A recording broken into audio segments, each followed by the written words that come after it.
Vous informer, c'est notre devoir quotidien, mesdames et messieurs, et bienvenue à cette grande édition du journal.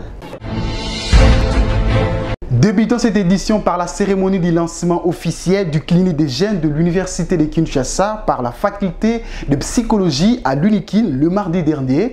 À cette occasion, une conférence débat était organisée en vue d'éveiller la conscience des étudiants sur les conséquences du dérapage sexuel. Serge Bouilly et Christian Tupamba pour les reportages. Mais à Kinshasa, les jeunes gens vous disent... C'était en présence des autorités de la faculté de psychologie de l'Université de Kinshasa que la structure dénommée Clinique de jeunes de l'UNIKIN a été lancée officiellement par le représentant du recteur de cette institution universitaire. Dans son mot de présentation, le professeur Ngonzo Kitumba, coordonnateur du dit clinique, a stipulé que plusieurs études ont été faites pour répondre aux besoins de jeunes en matière de la santé sexuelle. Notre vision, c'est de nous étendre en réseau. Nous allons fonctionner en réseau. Nous commençons ici à l'Université de Kinshasa, mais les années qui vont venir, nous allons aller à la cité pour nous implanter afin que les problèmes des jeunes en rapport avec la sexualité, n'est-ce pas, trouvent des solutions pratiques. Toujours dans le même rythme, plusieurs thématiques ont été exposées au cours de cette cérémonie, entre autres la sexualité comme sujet tabou chez les adolescents dans les familles africaines, sujet exploité par le professeur Dr Rit Boukabaou, qui a fait savoir que dans la famille africaine, le silence de la sexualité joue un rôle de réserve pour conserver des valeurs traditionnelles. Et en ce qui concerne l'aspect de la sexualité adolescente dans le cadre des conduites à risque entre le jeune et adulte, le professeur Mauricio Garcia de l'Université catholique de Louvain a dans son speech démontré que la transgression de la famille africaine est le seul aspect qui pose un problème majeur dans nos foyers. La question de la compréhension de la sexualité des jeunes, de la prise des comportements à risque de jeunes, a une hétérogénéité les dernières décennies qu'on n'avait jamais connue. Et cela se passe dans différents coins de la planète. Et il est important que à Kinshasa, que la République démocratique du Congo, s'il veut pouvoir offrir de l'aide, un cadre où ces personnes, ces jeunes adolescents ou jeunes adultes puissent trouver des réponses, des lieux de réflexion pour s'approprier, pour se positionner même par rapport à leur expérience, eh bien, il faut un lieu. Il faut créer un lieu, un espace de réflexion, un espace d'écoute, un espace d'accueil, un espace qui peut fonctionner et offrir différents types de dispositifs, aussi bien éducationnels, de prévention et de soins. C'est une manière de prendre au sérieux que ce que nous savons sur l'adolescence il y a 50 ans, peut-être on a à le révisiter aujourd'hui. Pas seulement dans la psychologie, aussi dans les sciences humaines de manière générale. Ici est de signaler que cette structure a pour mission et objectif d'intervenir sur le problème de jeunes, notamment dans la sexualité, la violence, la souffrance, la prise en charge de risques, pour ne citer que cela. Parlons à présent de la cérémonie des remises et reprises entre la coordination sortant et entrant de l'Université pédagogique nationale le mardi dernier. Une activité qui se tenait en présence de la rectrice de l'UPN, la professeure ordinaire Anastasie Massanga.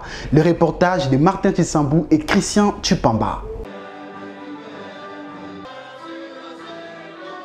C'était en présence de la rectrice de l'Université pédagogique nationale, professeure Anastasie Massanga, que s'est déroulée cette activité de remise et reprise entre l'équipe sortante et entrante de la coordination estudiantine de l'UPN. Dans sa prise de parole, la professeure Anastasie Massanga a commencé par donner l'importance de cette structure et féliciter l'équipe sortante pour tout le travail abattu, tout en encourageant l'équipe entrant à bien travailler pour le bien-être de l'étudiant de l'UPN.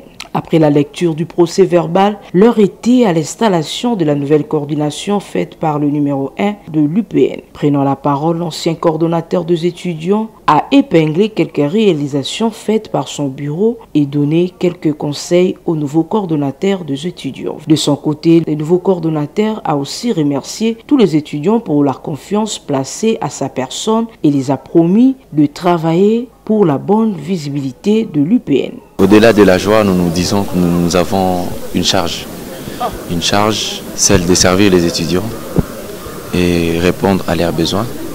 être là comme intermédiaire entre le comité de gestion et nous, étudiants, afin qu'il y ait de l'équilibre dans les affaires. Notons que c'est par une photo de famille entre le comité de gestion de l'UPN et la nouvelle équipe de la coordination estudiantine qui s'est clôturée cette cérémonie.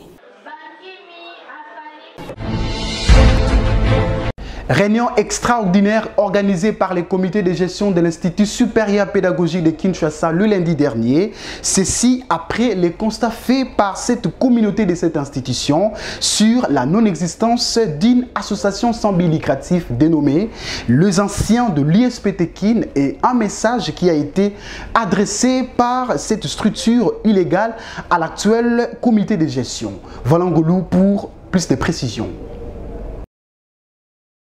Il s'est tenu à l'Institut supérieur pédagogique technique de Kinshasa des réunions par le directeur général de cette institution en première avec les anciens étudiants de l'USP-Tekin graciés par l'actuel comité suite à leur exclusion par l'ancien directeur général de cet établissement, le professeur Edson Nyonsaba. De cette occasion, ces derniers ont été cités une fois de plus dans une affaire complotant contre le comité de gestion de l'ISP-Tekin. Après les avoir entendus, tous ceux qui ont répondu à l'invitation du directeur général sont innocentés d'après les témoignages d'un policier universitaire. Par contre, les 3 absents sont d'office exclus de l'USP-Tekin pour leur absence que les comités de gestion qualifient d'une fuite d'avance. Cependant, le directeur général leur accorde 48 heures pour venir se justifier. D'une réunion à une autre, le comité de gestion de l'ISP-Tekin a convoqué une réunion extraordinaire avec tous les chefs de section, les personnels administratifs, techniques et ouvriers, ACES, la coordination estudiantine, la représentation des étudiants du Congo, le service de sécurité d'une part et le conseil d'administration des institutions pédagogique, technique et la représentante du ministre de l'OSU. D'autre part, 2 points étaient inscrits à l'ordre du jour, à savoir la dénonciation calomnieuse de la lettre d'une ASBEL appelée Ancien de l'ISPT et les rapports sur les travaux de réaménagement, réhabilitation et construction de l'ISP-Tekin. Tous ceux qui ont assisté à cette réunion ont nié l'existence d'une ASBEL des anciens de l'ISP-Tekin qui a adressé une correspondance au comité de gestion les accusant de spolier le terre de l'ISPT, chose qu'ils ont qualifiée d'une dénonciation calomnieuse et fera l'objet d'une poursuite judiciaire dans les jours à venir. Au chapitre des travaux de réhabilitation et reconstruction, les travaux continuent et ici juin, le bâtiment administratif sera déjà disponible. La secrétaire générale permanente des KISP et ISPT s'est exprimée en ces mots. Donc il était question qu'il puisse nous éclairer en tant que la tutelle et aussi la base sur tout ce qui s'est fait ici parce que beaucoup de choses sont en train d'être dites comme quoi le DG est en train de vendre le terrain de l'ISPT, etc. etc. C'est voilà, cette réunion a consisté à cet éclaircissement-là. Comme c'était une réunion extraordinaire, il y a eu un seul point à l'ordre du jour, à savoir l'évolution des travaux et les différents contrats signés à ce niveau avec tous les prestataires qui sont ici. Aucune terre de l'ISP-Tekin est vendue, rapporte le directeur général de cette institution. Par contre, l'ISP-Tekin est rénové grâce au leadership éclairé du comité Kabasele. Oui, nous on est là pour communiquer parce que vous savez quand une population ne communique pas, il y a les on-dit, il y a les faux bruits. Donc ici nous disons que l'ISPT avance dans la rénovation et dans la réhabilitation et que d'ici le mois de juin, l'ISPT aura de gros ouvrages, un R+4, pimpant neuf avec beaucoup de salles et tous les sanitaires, un bureau administratif, R+2, une école doctorale, une école primaire et secondaire et DAP rénovée, un nouvel atelier mécanique et une autre salle polyvalente, et une grande avenue bétonnée, une banque, et des guérites avec des salles de jeux, des aires de jeux. Voilà ce que l'ISPT a gagné. Et l'ISPT qui était donné pour mort en moins de 10 mois, l'ISPT revient fréquentable et ça sera peut-être le Harvard, le Silicon Valley de l'électronique et de l'électromécanique de demain. Les ouvrages sont réalisés avec l'aide de la tutelle du chef de l'État dans des partenariats bien guidés par la République. Les représentants des PATO et de l'association des professeurs de l'ISPT Kin ont livré leurs impressions après cette réunion. Je réponds au nom de Pierre-Ambroise Wiché-Moulumba. Je suis directeur chef de service, représentant des PATO. Je vous dis sincèrement que je suis très satisfait après la réunion. Tout ce qui se passe pendant ce temps, moi j'ai toujours dit que le DG Kabasele est venu nous précipiter dans la visibilité, puisque l'ISPT n'était pas connu. Et maintenant, quelqu'un qui passe, il voit que l'ISPT est là. Donc celui qui vient parler à mal contre lui, je pense qu'il est contre la communauté. Cette réunion s'est clôturée dans une satisfaction totale de tous les parties prenantes. Management marketing dans les sociétés commerciales de la théorie d'action des 4P et le modèle 5P pour la performance, cas de la SINEN et de la Régie des eaux. C'est l'intitulé de la thèse de doctorat soutenue publiquement par le chef de travaux José Ikongo de la faculté de management opérationnel de l'université de CEPROMAD. C'était le week-end dernier au centre de site de Massina. Christian Moukonkole et Blaise Boucha étaient présents.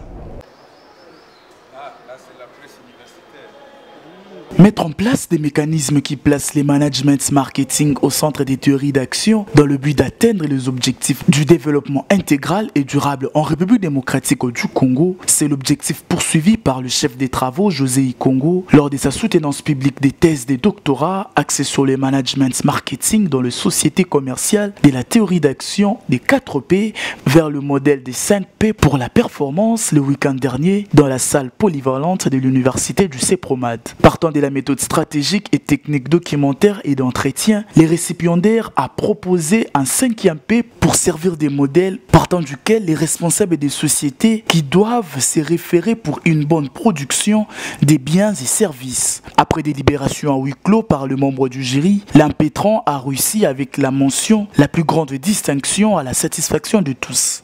Messieurs les chefs de travaux Ikongo Isekotoko Bolo Bosongo José a réussi avec la mention la plus grande distinction. Au sortir de cette cérémonie, les nouveaux docteurs à thèse n'est pas resté indifférents quant à ceux.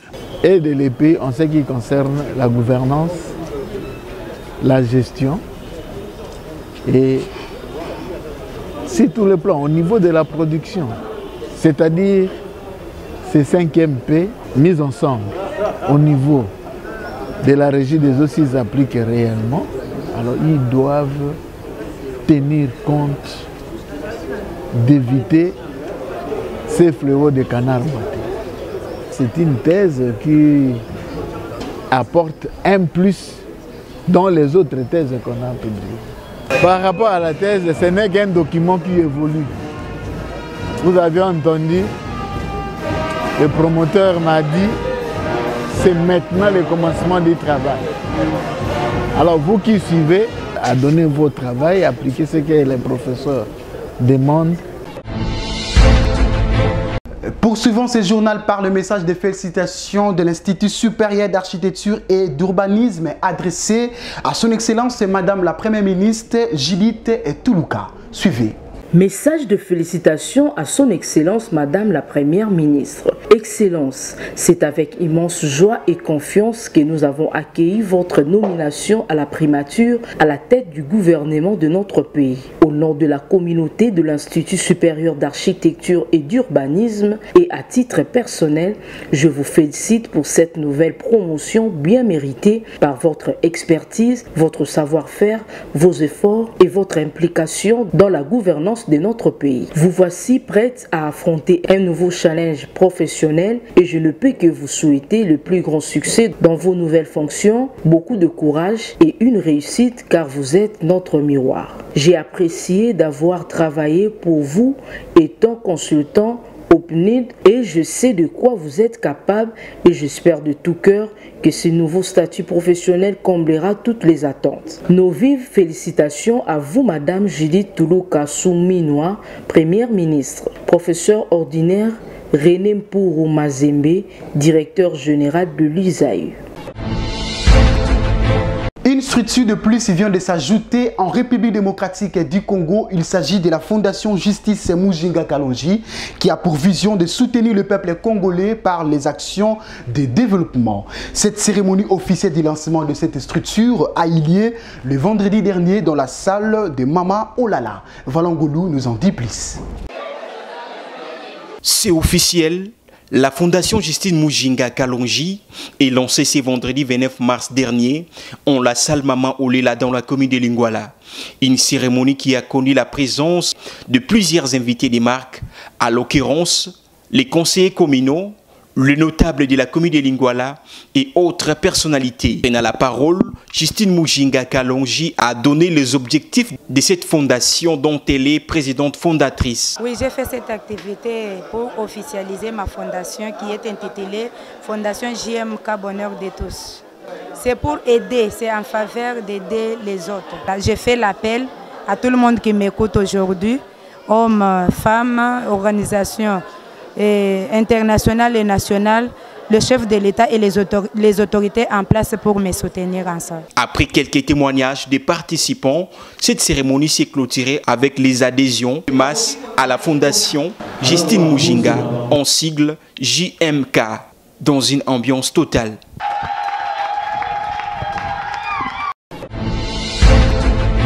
Et c'est par ici que nous mettons point final à cette grande édition du journal Derrière la caméra. Blaise Boucha, une réalisation de Dr Lema, toujours sous la coordination de l'honorable et coordonnateur André Mouchongo Machara. Et j'en profite de souhaiter un jovial anniversaire à mon bébé Johanna Congo, fils de papa Marius Congo et maman Nassi Congo. Mesdames et messieurs, merci de l'avoir suivi.